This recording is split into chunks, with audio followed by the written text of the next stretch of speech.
Saudação internauta, mais um vídeo aqui. Hoje estaremos comentando mesmo aqui diretamente da natureza, né? Feriadão aí. Então estou lendo aqui um livro sobre discursos também. É uma área que eu gosto bastante e hoje a gente está comentando aqui rapidamente sobre um texto de Romanos capítulo 16, versículo 7, que fala que aquela parte da citação que Paulo envia ali para alguns companheiros, dentre esses companheiros, Júnia, né? Então esse nome Júnia já foi discutido muito aí em vários locais, tem livros sobre isso, tem debate no YouTube, tem vídeos infinitos. Recentemente um companheiro nosso aí gravou um vídeo sobre isso, eu também já comentei sobre isso em outros momentos, tá? O que acontece? Ali você tem uma discussão para saber se Júnior seria um substantivo feminino, o nome de uma pessoa, né? Claro.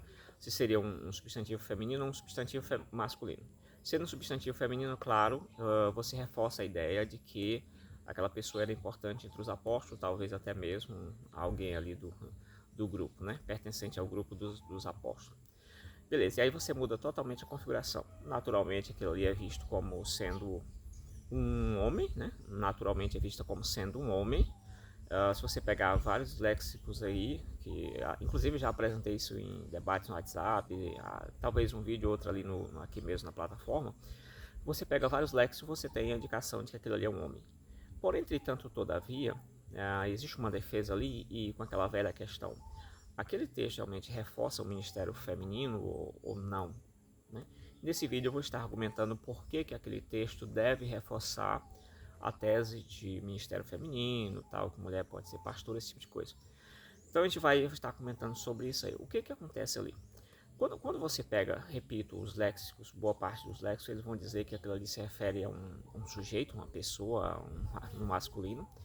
Porém, existe uma tendência, pelo que eu já analisei também, já analisei muitos léxicos sobre aquela questão, existe uma tendência de pegar a palavra júnior e colocar ali, já sinalizar no sentido de ser feminino.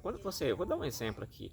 Quando você pega o léxico de Dunk, né? Então, Dunk ali, estou citando de memória, faz tempo que eu olhei isso aí, mas só que agora eu lembrei dessa questão. Quando você pega Dunk no comentário de Bauer ali, a terceira edição, que o Frederic Dunk está comentando, é o editor, né, o principal ali, o editor, isso de 2003, o Dunk, salvo engano de memória, o Dunk vai colocar ali que trata-se de um substantivo masculino, né? Então, quando você pega o dicionário do próprio Dunk tem um dicionário dele mesmo. Então, existe uma sinalização mais para o lado de ser, ou então a possibilidade de ser uma mulher, né? Alguém, um feminino ali. Aí você tem essas questões. Eu analisei outros léxicos também e o que você percebe é que há uma tendência nesse sentido. E eu quero chamar a atenção para a questão, como eu já disse, eu vou estar defendendo nesse vídeo aqui, por que ali deve reforçar o ministério pastoral, o ministério feminino, exatamente por causa de uma tendência mundial. Se você olhar, até mesmo essa parte do Ocidente, quando você pega essa parte do Ocidente, que é onde se desenvolveu mais a questão da ciência, nós temos aí as leis romanas constituindo o Ocidente, nós temos aí, por exemplo, a filosofia grega tal, e a ética judaico-cristã. Quando você pega esse modelo e você associa também a parte da Idade Média, né? A Idade Média ocorreu também desse lado do mundo mais ainda, um período retratado ali de 476 a 1453, período governado pela igreja, principalmente a igreja católica que se fala. Esse período ele é tratado pelos franceses como o período das trevas, né? Claro, historicamente, dentro da disciplina de história, da área de estudo, não é aceito necessariamente nesse sentido, mas os franceses classificaram assim, período das trevas. Então, no período das trevas, para contrastar o período das trevas, você introduz ali o iluminismo, né, o período das luzes. Você tem um século das luzes, enfim, todo esse papo todo.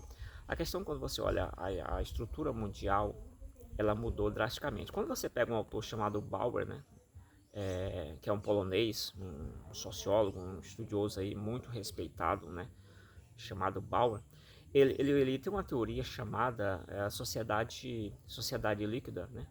Então, nessa sociedade líquida, ele analisa que os padrões rígidos da sociedade eles vão ruindo, né? Alguns já caíram e outros a tendência é que eles venham a cair. Então, tudo aquilo que se envolve dentro de um padrão rígido, ele tende a se tornar líquido, né? A se tornar mais flexível. Casamento, por exemplo, casamento padrão, homem, mulher, filho, os filhos, isso já foi derrubado há muito tempo. Hoje você tem várias espécies, vários tipos de casamento. Isso é uma tendência mundial. Então eu vejo as pessoas brigando, porque o juiz tal quer fazer isso, porque o político tal quer fazer essa lei, o Congresso, tá? Isso é besteira. Esse negócio eu já chama a atenção há muito tempo. Essa ideia de você, por exemplo, você quer entender as coisas, entenda, esqueça o micro por enquanto, entenda o macro. Então, no macro, você entende basicamente que o mundo ele está passando por profundas transformações em que os elementos que são rígidos eles tendem a cair, né? Eles tendem a se tornar mais flexíveis, líquidos, né? Essa ideia da sociedade, de uma sociedade líquida, né?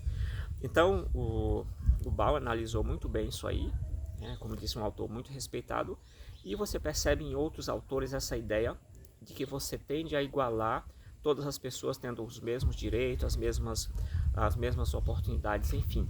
E mesmo que você, por exemplo, você não pode dar o mesmo direito às pessoas porque elas vão ficar diferentes. Então, às vezes, você oferece oportunidade diferente para que elas tenham o mesmo direito, né?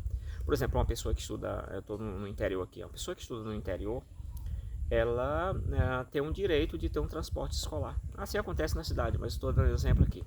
Então, a quantidade de dinheiro que o governo vai gastar com essas pessoas que moram mais distante é muito maior do que a quantidade que ele vai gastar com alguém que mora ali ligado na escola, né? Nem vai ter transporte escolar. Beleza, por que isso acontece? Porque você está dando oportunidade diferente a pessoas diferentes para que elas tenham direitos iguais, ou seja, estar na escola. Quando você pega essa discussão aí de Ministério Feminino, que claramente não existe explicação para isso, claramente o texto bíblico ele é um texto que de alguma forma repudia, não aceita, não mostra nenhum exemplo de mulheres sendo pastoras. Quando você olha isso aí, você vai perceber que é necessário que esses textos concordem com o Ministério Feminino, também além de outros textos, porque é um padrão mundial. Então hoje você pega a democracia. Na democracia, eu estou só contando exemplo para que você perceba o que acontece. Você não precisa ficar brigando por causa de versículo, de tradução, de nada disso. Você só olha o que está acontecendo no mundo e você vai ficar muito mais tranquilo. Então esqueça o micro e foque no macro por enquanto, né?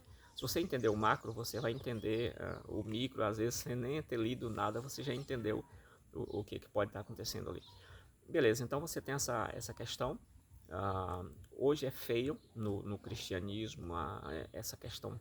As mulheres elas têm tomado uma posição social muito boa, né? Por exemplo, no Brasil até 1932 as mulheres não votavam, elas passaram a votar, e em boa parte do mundo também as mulheres eram meio que colocadas em segundo plano. Elas agora tomaram as rédeas aí da vida, né? E aí, quando você junta tudo isso aí, você junta isso aqui com a ideia de cidadania, em que todos devem ter os mesmos direitos, né, ou as mesmas oportunidades, você junta isso aí com o elemento da democracia em geral, que na democracia todos têm direitos, você junta isso aí com a ideia do discurso, né, a ideia do discurso em que as vozes que foram silenciadas durante anos, essas vozes elas são obrigadas a aparecer, né? Então você tem análises que eram feitas apenas por alguns grupos, hoje você tem análises que são feitas por vários grupos, grupos LGBT e por aí vai. Ou você tem a teologia dos negros, você tem teologia das mulheres, teologia das mulheres africanas, enfim, de tudo, né? A teologia da criança, enfim, do que você quiser. Você tem abordagens, ou seja, você traz essas vozes para participar também da questão. Então, se você prestar atenção no mundo, tudo gira em torno dessa igualdade, né? Você pega a língua, por exemplo, você pega a língua e diz assim, a língua ela é uma escolha, né? Então, a questão da linguagem ela é uma escolha. Você pega a gramática tradicional, a gramática normativa, ela tenta de alguma forma colocar norma na língua em si, sobrepondo aquela língua real, a língua falada pelo povo e tal. Então você começa a duvidar dessa questão. E aí você vai pegando vários níveis aí. Você pega a questão na sociologia e você tem vários debates concernentes a isso. Resumindo, o texto de Romanos ali 16 e 7, ele deve concordar com o Ministério Feminino por causa dessa efervescência mundial que existe em relação à mudança, né? Essa passagem do mundo rígido para um mundo mais flexível. E dentro disso, muitos entram nessa onda não por maldade, né? Tem muita gente aí que entra nessas questões de mudança ali tranquilamente, por honestidade. Você tem, inclusive no Ministério Feminino, você tem muitos estudiosos mesmo, sérios, que defendem isso aí. Mas isso faz parte de um processo. Isso faz parte claramente de uma pressão que a igreja recebe do ponto de vista sociológico, né? É feio você viver num mundo democrático em que todos têm o mesmo direito, mas você não pode na igreja ceder a oportunidade para que a mulher seja uma pastora master, né, no sentido. Então isso são pressões sociológicas que o indivíduo vive. Por exemplo, indivíduos que são e nasceram dentes na universidade. Isso é ridículo para essa pessoa carregar esse fardo de que você segue um livro em que as mulheres não podem ter voz, né? Então você vai analisar a questão de discurso, né? Cadê a voz da mulher nesse discurso? Então, mesmo não defendendo essa questão do Ministério Feminino, eu não defendo nenhum pingo, né? Baseado no Novo Testamento, você pode defender baseado em outras coisas, mas em relação a isso eu não defendo. Mas sei perfeitamente o que está acontecendo. Isso é uma tendência mundial de que todos os pontos rígidos eles tendem a cair, né? Então esse vídeo era basicamente para que você compreendesse que não somente esse texto, mas qualquer outro texto ali deve favorecer o Ministério Feminino, porque realmente a mulher ela precisa hoje ter voz. Mesmo o texto está dizendo uma coisa, mas você tem que caçar algum tipo de subterfúgio para que você dê voz a essa mulher. Porque é feio, repito, socialmente, você ter mulheres ali, ela não ter nenhum tipo de voz. Isso acontece com tudo. Então, se você olhar, focar no macro ali, você vai com certeza compreender muito melhor o mundo do que você ficar focando no micro, né? O livro de fulano e tal, esqueça livros. Você tem que entender qual é as teorias, quais são as estruturas. Entenda primeiro as estruturas, aí depois você vai ler, pegar qualquer livro, você já sabe o que aquele livro poderá dizer, né? Então isso é um ponto que eu deixo aí de reflexões para vocês, porque realmente aquele texto de Romanos deve concordar com o Ministério Feminino, por causa de toda essa efervescência social que nós estamos vivendo. É basicamente isso aí. Quer deixar aí o seu comentário, o que você acha dessa análise aí? Comenta aí, né? Aqui tá passando moto, aqui as aves cantando, enfim. Aqui estão num ambiente bem tranquilo, mas em trazer essa reflexão para você. Comenta aí qual é a sua opinião sobre esse tema aí. Valeu, fui!